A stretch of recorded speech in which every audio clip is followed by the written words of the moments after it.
Apa yang dimaksud dengan kelakuan super cengeng? Pada waktu pengumuman pencalonan, semuanya ceria, bersembira, bawa pendukung, dan semua calon dianggap sah, tidak ada protes apapun. Demikian juga waktu debat, semuanya ceria. Calonnya pun tidak pernah ada kata-kata, kamu tidak sah sebagai calon, kamu tidak sah sebagai cawapres. Ceria semuanya. Sama seperti anak tadi, waktu permennya masih ada, ceria. Tapi begitu kalah pemilu, langsung merengek-rengek, oh itu, kamu tidak sah sebagai calon. Sama seperti, makanya saya bilang super cengeng. Kayak Prabowo menang segera pindah agama, saya nggak percaya. Ya, saya yang percaya yang menang itu adalah Anies Baswedan. Karena Allah tidak ridho Prabowo jadi presiden. Waktu saat kampanye, bukannya berzikir, malah berjoget-joget nggak jelas.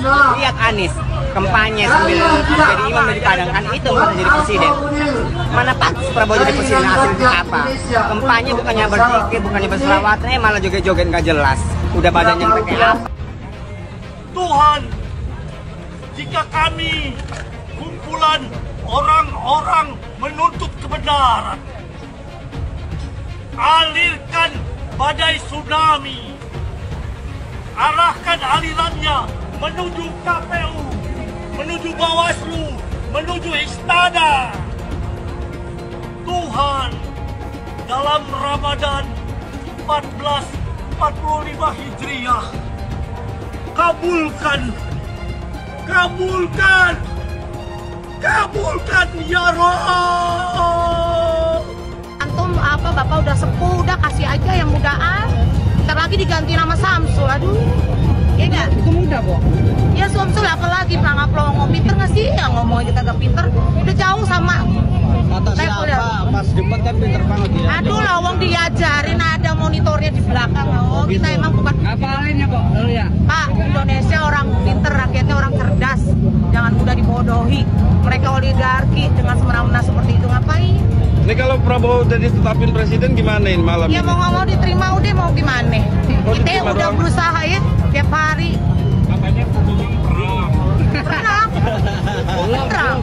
Itu udah perang, tapi kan tetap menangan mereka, Pak. Teman kita ditangkap-tangkepin apa itu? Siapa yang jadi Bapak Presiden? Anies. Abah Anies jadi presiden. Entah dilantik Abah Anies nomor 1. Abah Anies. Abah Anies nomor 1, cinta damai, dicium sama anak kecil mau, sama bapak-bapak mau, sama nenek-nenek cium tangan mau. Presiden kayak gitu. Abah Anies jadi presiden sedunia. Abah Anies. Abah Anies nomor 1. Abah Anies. Abah Anies nomor 1 yang dilantik, pengumuman menang Abah Anies. Alhamdulillah Abah Anies nomor 1. Penentuan 2024, apakah Indonesia akan lepas ke tangan asing? 2024 hanya segelintir rakyat yang masih waras, yang bisa berpikir, yang masih bersikap proaktif terhadap keadilan, kebenaran untuk anak cucu kita. Bagaimana nasib anak cucu kita di kemudian hari jika Bawaslu, KPU, pemerintah dan lembaga semuanya bersikap munafik ketika konstitusi tidak dijalankan dengan benar, ketika konstitusi dikhianati, maka itulah terjadinya pengkhianatan terhadap rakyat Indonesia yang sudah menitipkan ribuan jutaan suara kepada sebuah lembaga. Ketika lembaga-lembaga itu mengkhianati, artinya perang antara pemerintah, lembaga versus rakyat. Oke? Ketika semua dikhianati, artinya rakyat perang terhadap lembaga-lembaga, terhadap pemerintah yang mencoba mengkhianati rakyat. Kami cabut mandat Anda. Kami cabut mandat Anda karena kami sudah menitipkan suara Anda, suara kami kepada Anda. Ketika Anda hianati, kami cabut, kami ambil, karena itu adalah hak kami. Itu suara kami, suara murni kami. Bawaslu, tinggal beberapa hari lagi Anda kawal KPU. Jika pada endingnya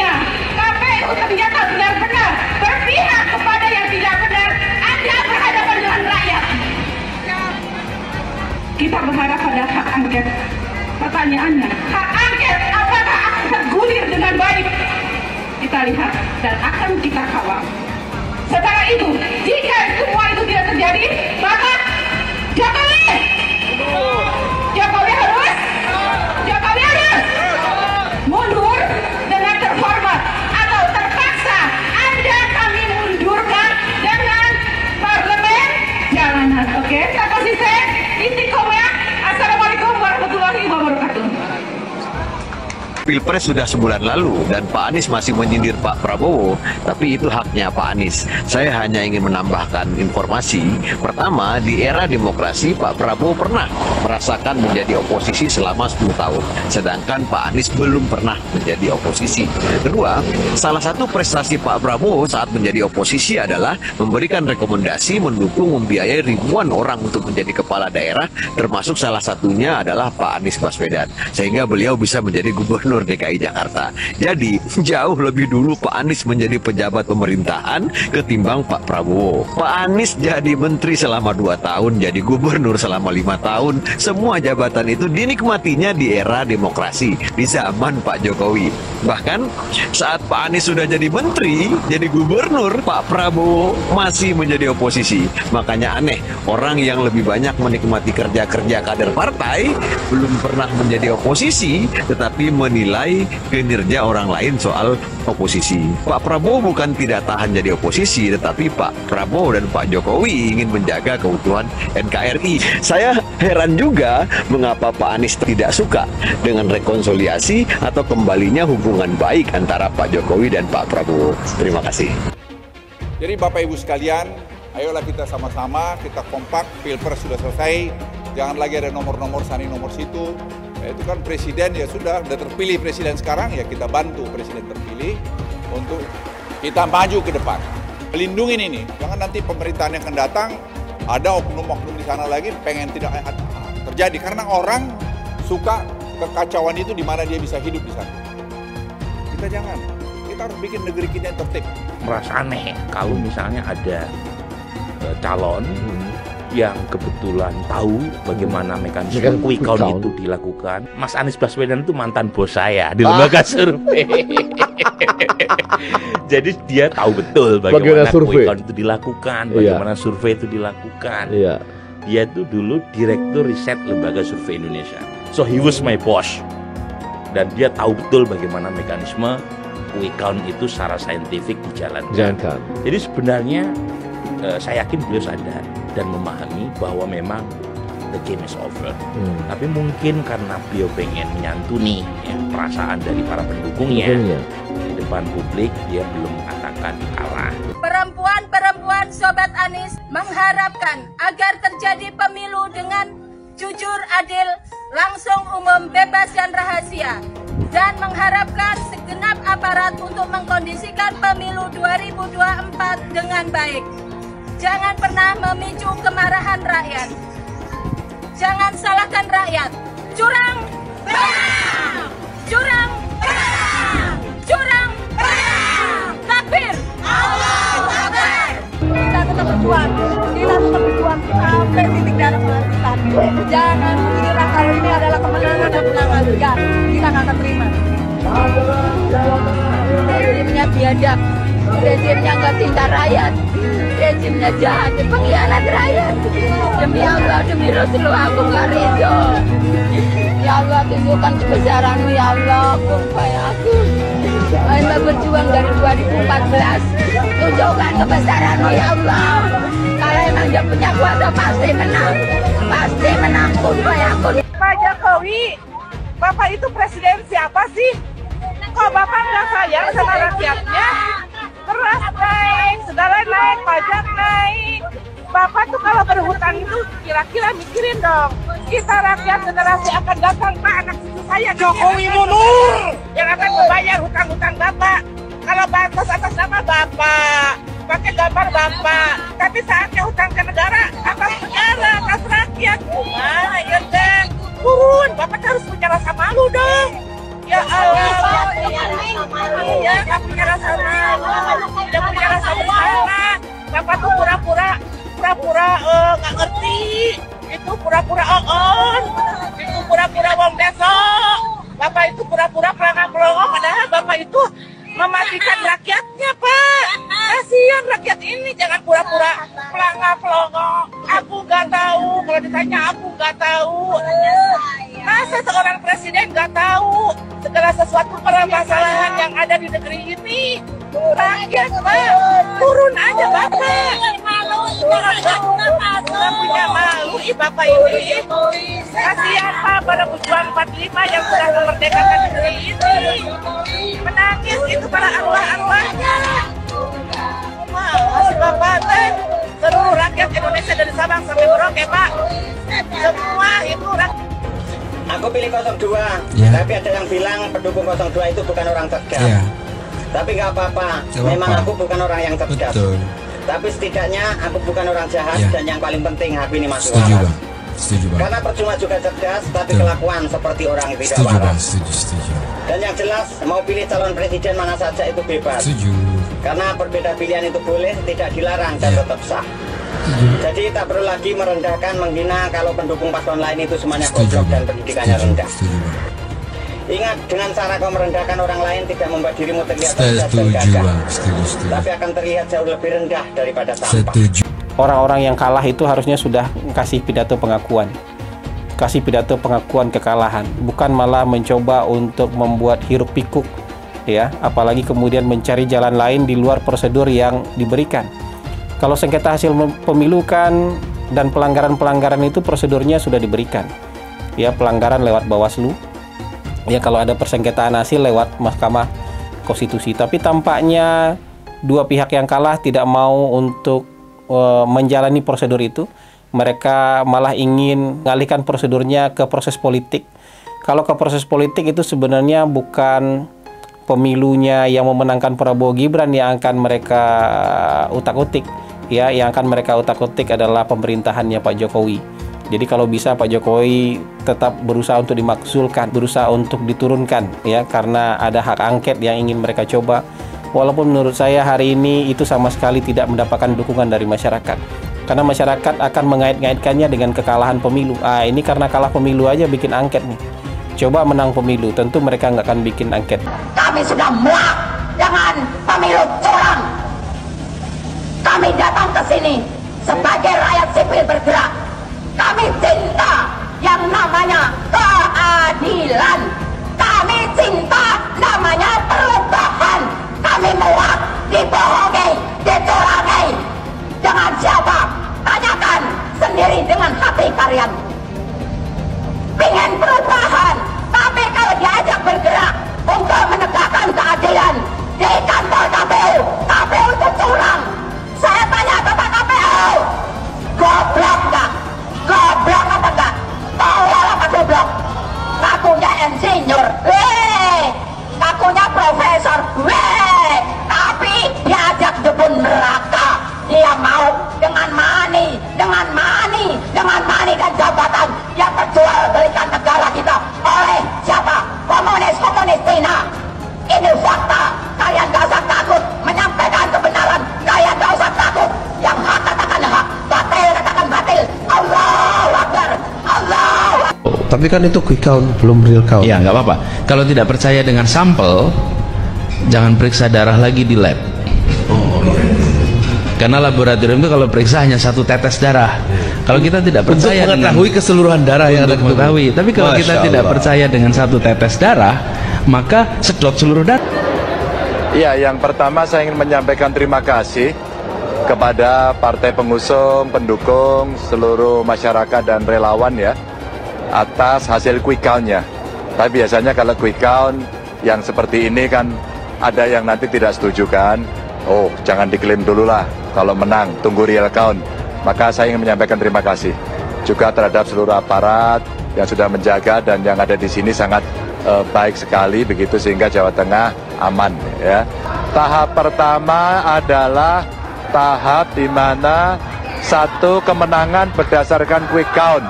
Yang kedua adalah apa yang ada di real count nanti. Maka apapun namanya deklarasinya ada deklarasi quick count dan deklarasi real count.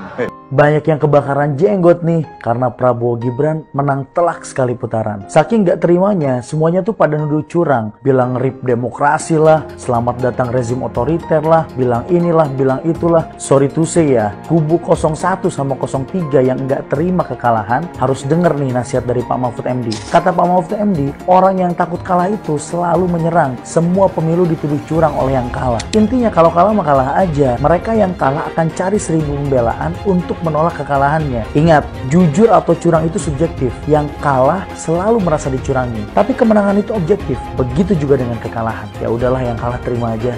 Dan semua yang pelaku curang wajib didiskualifikasi. Audit KPU, audit ketua KPU, audit anggota KPU, audit sistem KPU. Temukan siapa pelaku pidana, tangkap dan hukum. Baru kita pikirkan pemilu ulang. Kalau tidak ada audit KPU, tidak ada audit ketua KPU, maka kita wajib menolak apapun hasil dari yang diputuskan oleh KPU. Siap lawan, siap lawan, siap lawan, Allahu Akbar. Seharusnya pemilu diulang sampai Anies menang.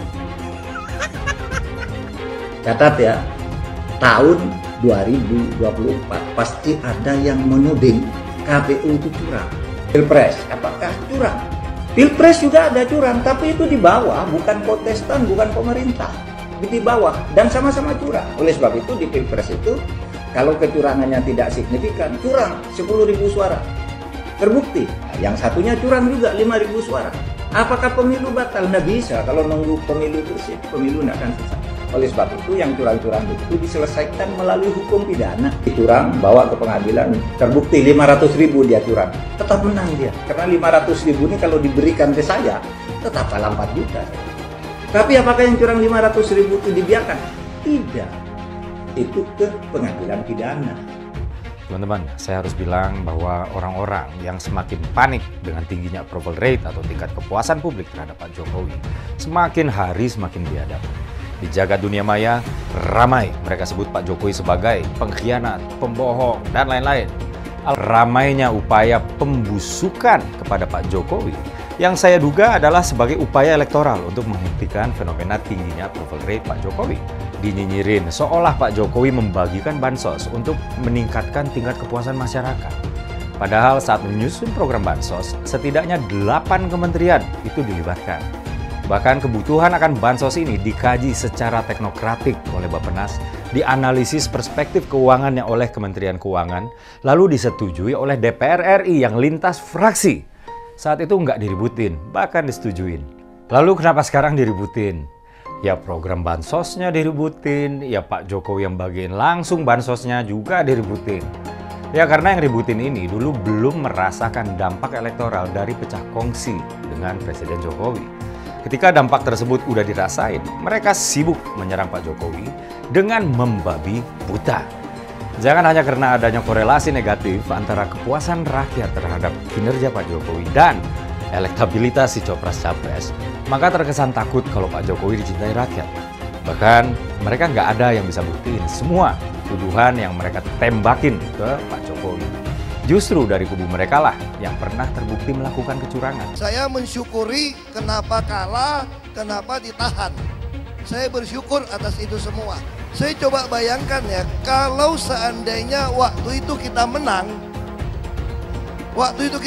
gitu ya, hari ini belum tentu kita bisa nikmati seperti ini. Kita bersyukur 5 tahun Tuhan izinkan kasih ke orang yang pintar ngomong untuk kerja. Coba kalau kita bayangkan gitu ya, kalau kemarin saya masih jadi gubernur, ini saya udah turun ini. Tapi yang pintar ngomong itu dikira orang hebat kan? Ini lebih berbahaya tahun 2024, langsung ketahuan karakternya. Langsung ketahuan itu. Di saya juga ada kutipan Pak di kamar saya Pak. Tulisannya, Jakarta telah mengambil keputusan yang fatal. Jangan hanya konsentrasi pada pembangunan, benda-benda mati yang indah difoto dan bisa ditunjukkan dalam 5 tahun hasilnya. Kalau kita mau menilai sebuah janji, maka lihat janjinya atau lihat kenyataannya. Dulu janjinya apa ya? Dan ini aneh, betul-betul aneh. Ini bukan kampanye, tapi saya sampaikan sini. Di satu sisi menyiapkan jalur-jalur air untuk dikirim ke laut, di sisi lain di lautnya dipasang dengan pulau reklamasi, tinggal tunggu waktu jadi rob, air balik. Dan ini melawan sunatullah. Kenapa? Air itu turun dari langit ke bumi, bukan ke laut. Harusnya dimasukkan ke dalam bumi, masukkan tanah. Di seluruh dunia air jatuh itu dimasukkan ke tanah, bukan dialirkan pakai gorong-gorong raksasa ke laut.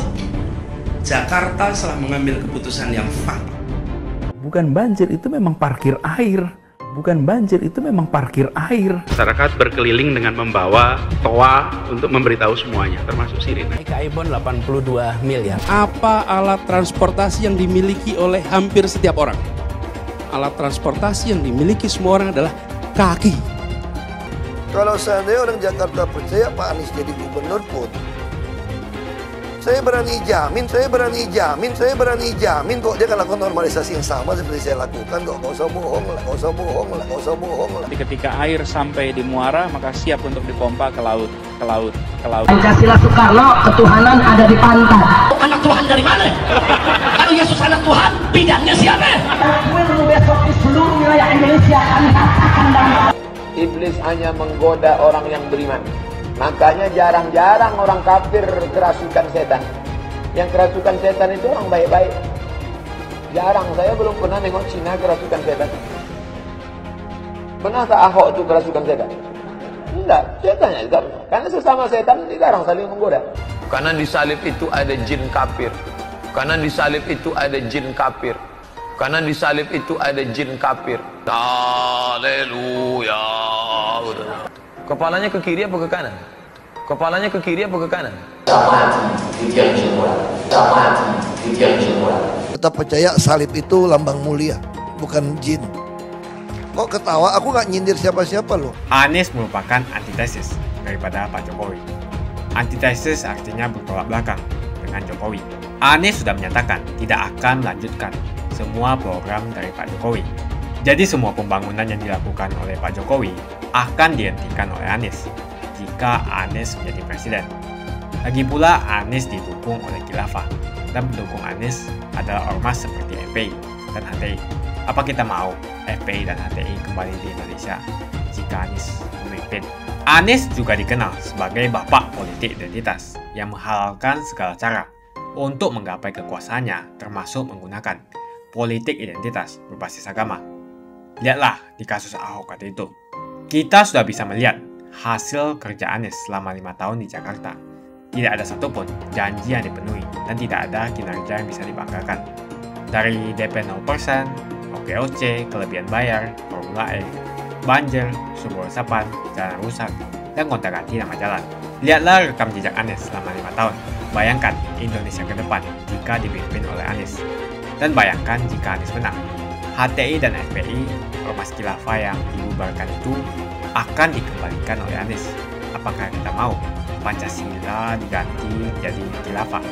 Perkataan Ahok sudah terbukti dan Jakarta sudah menjadi korban. Jangan biarkan Indonesia menjadi korban kibulan Anies Baswedan.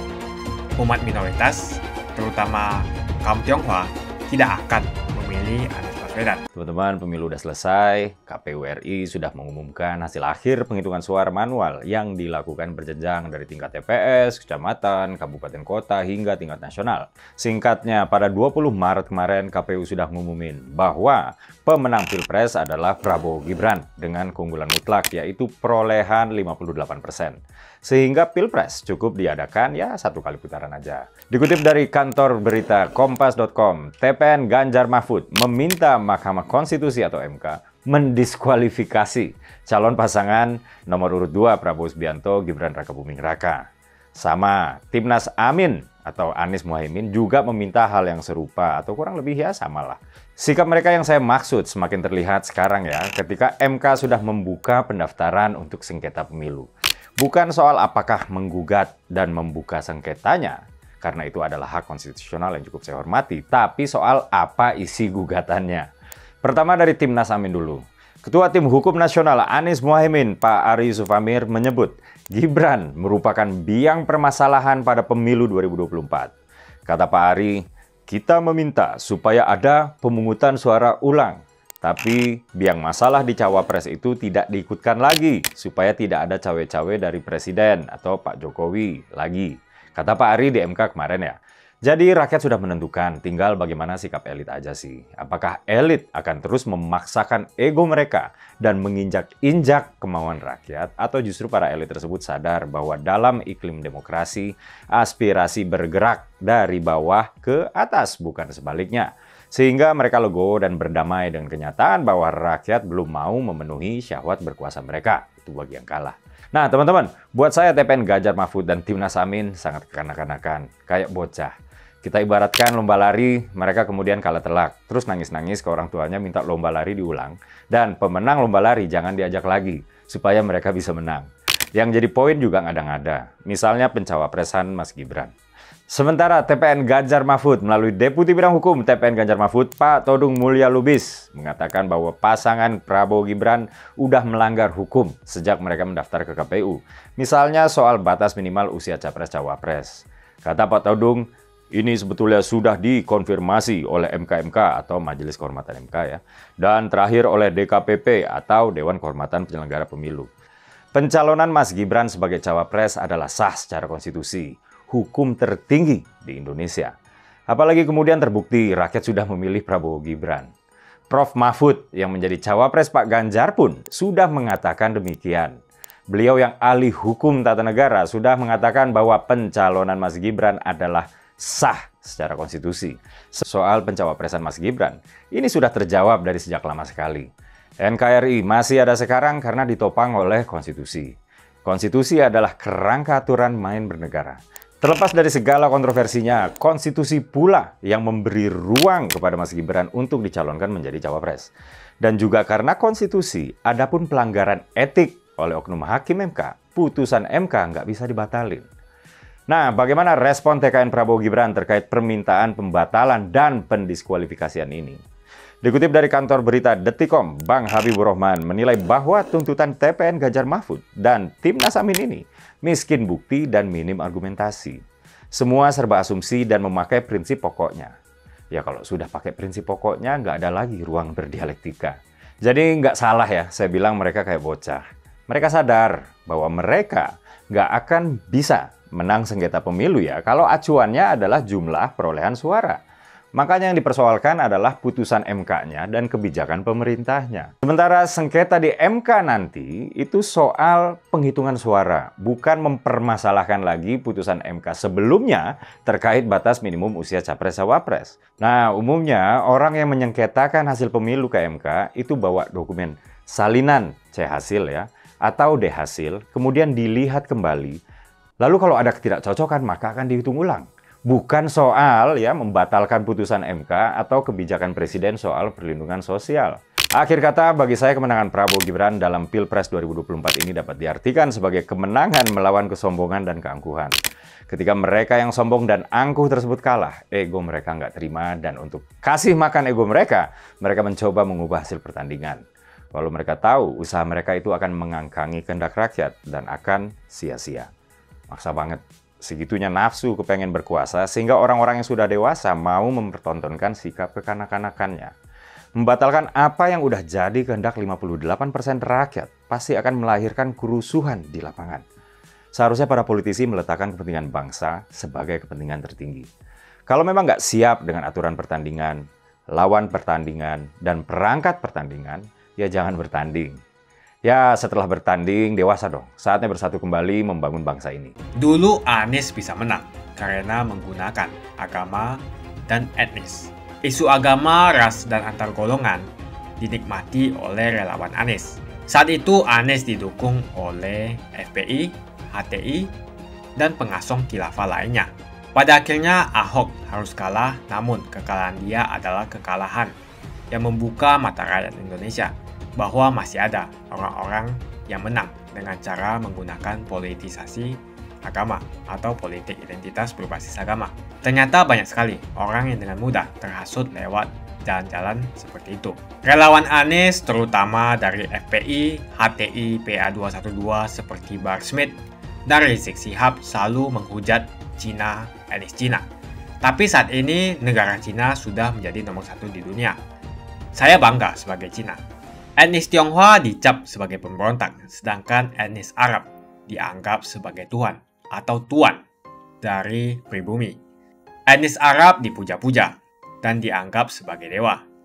Lihat saja Rizik Syihab dan Bahar Smith dipuja-puja, padahal mereka mengujar kebencian. Pengasong khilafah seperti Rizik Syihab, Bahar Smith, dan teman-teman, mereka hanya buat gaduh di Indonesia. Sedangkan negara yang mereka sanjung-sanjung itu, Arab Yaman, masih belum maju dan masih terbelakang. Saya percaya Indonesia dengan mayoritas pribumi juga akan menjadi negara maju. Seharusnya Arab Yaman belajar dari negeri Cina. Seperti kata kitab suci, belajarlah sampai ke negeri Cina. Anies dan juga pendukung Anies seperti Rizik Syihab, Bahar Smith, dan kelompok-kelompok HTI dan FPI harus belajar ke negeri Cina supaya tidak lagi melakukan kelebihan bayar. Yang jelas saya memilih pribumi, bukan yang dari Yaman. Ganjar jelas pribumi, nasionalis, dan pasti akan melanjutkan visi dan misi dari Pak Jokowi. Suara Ahok merepresentasi warga minoritas, dan etnis Tionghoa mendukung Ganjar Pranowo. Ahok pasti akan mendukung Ganjar, karena Ahok anti radikalisme. Ahok yang jelas tidak akan mendukung Anies Baswedan, karena Anies Baswedan didukung oleh kelompok khilafah, HTI, dan FPI, ormas terlarang itu. Anies merupakan antitesis daripada Pak Jokowi, dan diragukan kenasionalisannya, apalagi pribumiannya. Antitesis artinya bertolak belakang dengan Jokowi. Anies sudah menyatakan tidak akan melanjutkan semua program dari Pak Jokowi. Jadi semua pembangunan yang dilakukan oleh Pak Jokowi akan dihentikan oleh Anies jika Anies menjadi presiden. Lagi pula Anies didukung oleh khilafah, dan pendukung Anies adalah ormas seperti FPI dan HTI. Apa kita mau FPI dan HTI kembali di Indonesia jika Anies memimpin? Anies juga dikenal sebagai bapak politik identitas yang menghalalkan segala cara untuk menggapai kekuasaannya, termasuk menggunakan politik identitas berbasis agama. Lihatlah di kasus Ahok kali itu. Kita sudah bisa melihat hasil kerja Anies selama 5 tahun di Jakarta. Tidak ada satupun janji yang dipenuhi dan tidak ada kinerja yang bisa dibanggakan. Dari DP 0%, OKOC, kelebihan bayar, Formula E, banjir, sumber resapan, jalan rusak, dan gonta-ganti nama jalan. Lihatlah rekam jejak Anies selama 5 tahun. Bayangkan Indonesia ke depan jika dipimpin oleh Anies. Dan bayangkan jika Anies menang. HTI dan FPI, ormas khilafah yang dibubarkan itu, akan dikembalikan oleh Anies. Apakah kita mau Pancasila diganti menjadi khilafah? Bagian Indonesia Timur yang mayoritas non-muslim seperti Bali tidak akan setuju dengan khilafah atau sistem khilafah. Mungkin Indonesia akan bubar jika Anies menjadi presiden. Perkataan Ahok sudah terbukti dan Jakarta sudah menjadi korban. Jangan biarkan Indonesia menjadi korban kibulan Anies Baswedan. Umat minoritas, terutama kaum Tionghoa, tidak akan memilih Anies Baswedan. Saya yakin karma Ahok mengejar Anies Baswedan.